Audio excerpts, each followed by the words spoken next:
Hello everyone and welcome to UnWine with Janet. Today I'll be making for you brown stewed beef. It's relatively simple. The secret is really in all the preparation and the ideal ingredients. Although Jamaica is known for its jerk chicken, our beef dishes are also phenomenal. Brown stewed beef, it's no exception. The beef is flavored with the perfect amount of spices and herbs. It is then browned to perfection and left to marinate in the seasoning so that it's immersed. In truth, Jamaican brown stewed beef is another one of our favorite traditions. But anyway, come let me show you how we do it.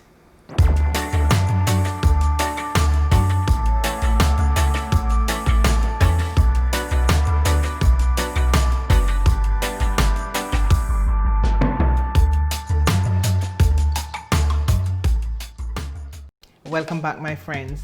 Now today I'll be making for you brown stewed beef. And in the bowl I have about 1.5 pounds of beef. And my ingredients, I have garlic powder, black pepper, onion powder. And in the bowl I have potato, sweet pepper, scallion, thyme, carrot, garlic, tomato and scotch bonnet, browning, some paprika and all-purpose seasoning. At this stage I'll be chopping the vegetables and herbs and add them to the meat. Now I won't be using the carrot and the potato right now. I'm going to save those for later. So there are two things you can do. If you prefer to do it my way, just like this where I'm adding all the vegetables to the meat and then season, you can. Or if you just want to add the dry rub at this stage and then you add all your herbs and other vegetables later on in the cooking process, you can. But in this case, I've added everything first.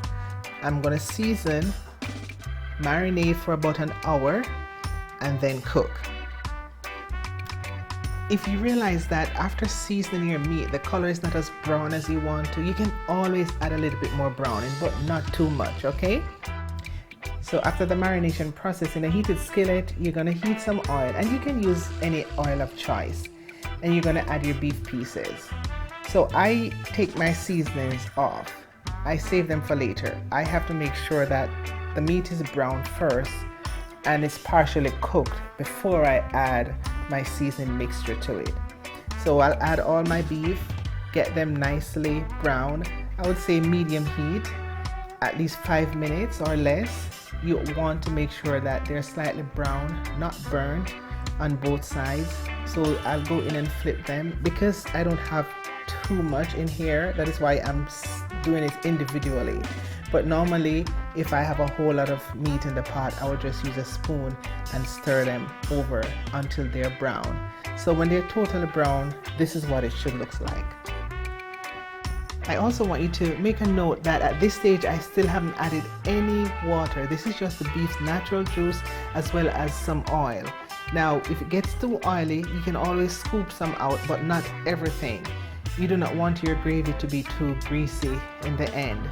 Now is the time when I'll add the hot water. And always make sure that it's hot water that you're using because it will continue with the cooking process, okay?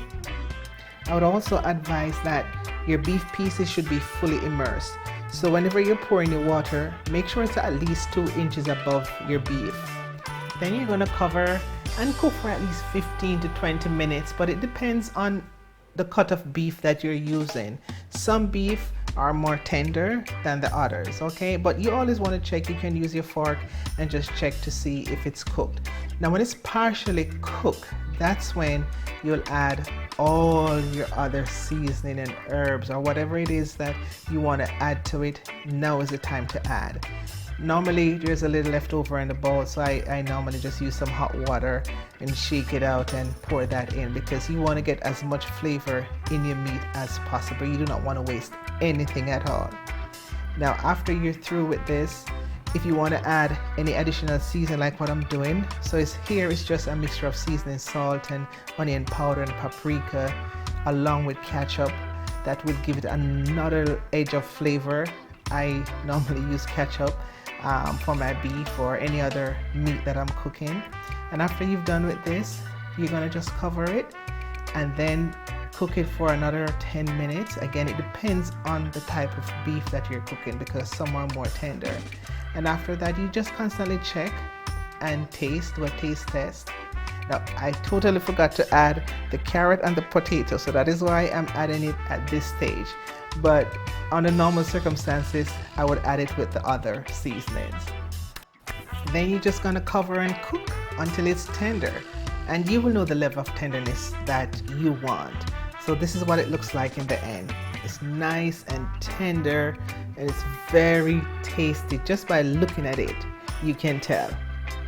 Oh, one last thing I should point out. If you realize I did not use any thickening agent, because I used the potato, that's all I needed. The starch in it was enough to give it that nice thick consistency.